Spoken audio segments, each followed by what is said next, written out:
today we're at Chicago at the Nutella Cafe, visiting Chicago, and tomorrow I'm leaving. So right now we're at the Nutella Cafe. There's a Nutella Cafe. There's a spring Nutella. What's that? And There's Nutella everything?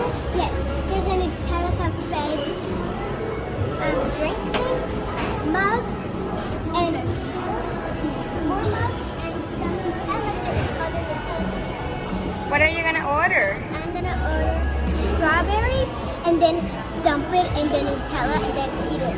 Yum. Nice and healthy. But Show us your ceiling. and then all of these flowers, all of these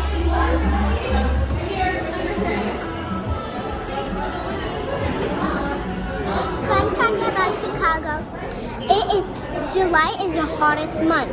So right now I'm hot. This is something if you're in Chicago or if you want to visit Chicago, if you love Nutella, there's a Nutella Cafe nearby. Javier. And there's some hotels, beautiful hotels.